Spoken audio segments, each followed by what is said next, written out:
The red and blue lights washed over the windshield, slicing the night into fragments.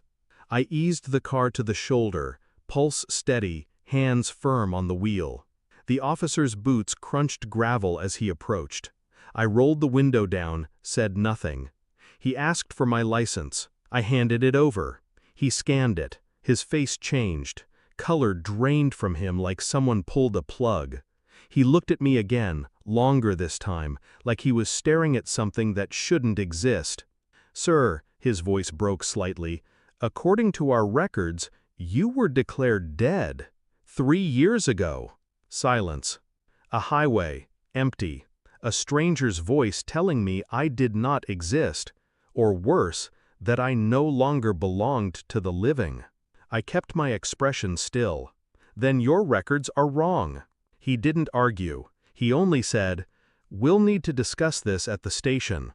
His tone wasn't protocol, it was fear. At the station, papers spread across the desk, my name, my photograph, an official death certificate with a date burned into it, 3 years ago. And beside it, another record, another me. Different address, different spouse, different life. I studied the documents without moving, my chest hollow. A twin that wasn't blood, but design. Not a mistake, a replacement. My hands stayed folded, but inside I was unraveling. Images flickered, my wife, my son, the quiet distance in her eyes when she thought I wasn't looking, the way she clutched her phone like oxygen. Had she known? Or worse, had she signed me away? I remembered the small things. How my son asked once why I never came to his school events. But I had. I was there, in the back row, invisible, forgotten. And her, smiling in photographs I never took, with someone who wore my absence like a gift. The officer kept speaking, words I barely heard. Something about anomalies, errors. But I wasn't listening. I was staring into the truth blooming cold inside me. I hadn't been dead. I'd been erased. I didn't confront her that night. Instead, I played the role, quiet husband, present father. But my silence was a net, tightening. Her phone left unattended on the counter. I memorized numbers. I traced calls late into the night. Records whispered what lips refused to confess. Hotels, weekdays, cash withdrawals. I opened an old laptop she thought was broken. It wasn't. Messages flooded the screen. His name repeated, carved into her words. He was wealthy, connected, the kind of man who could buy a new identity, who could bury the old one. And there it was, the betrayal sharper than any affair.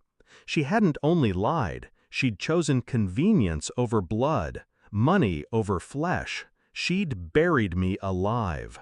Each discovery was a blade I drove deeper into myself, quiet, deliberate, until numbness took over. She slept beside me. I lay awake, staring at the ceiling, hearing her breathe. My mind a machine, charting the lines, pulling the threads. No confrontation, not yet. Patience was power. The final evidence came in a single envelope, DNA results. My son, my flesh, carried only half of me. The other half was him. Her lover, her accomplice. The truth sat heavy, but my pulse remained steady. That evening I set the envelope on the dinner table. She opened it, her hands trembling before her mind could even read. Her eyes widened, breath quickened. She looked up at me. "I can explain." I said nothing. The silence cut deeper than words. She folded in on herself, tears flooding, voice breaking. She tried to reach for me, but her hands hovered in the air like they feared contact. I stayed still, detached, watching her crumble beneath the weight of her own secrets. She had expected rage, maybe violence, but what she got was worse, absence. I didn't scream, I didn't break. I slid the papers across the table one by one, the death certificate, the records, the messages, the DNA test, each a nail in the coffin she had built for me. "You buried me once," I said finally, my voice low, calm. "This time, I'll stay dead." Her face collapsed. "Please, don't." But I was already standing, collecting my keys, my wallet, my son's photograph from the mantel, nothing else. "I'll let him grow up knowing the truth," I said quietly, "who his father really was, and who you are." Her sobs followed me to the door.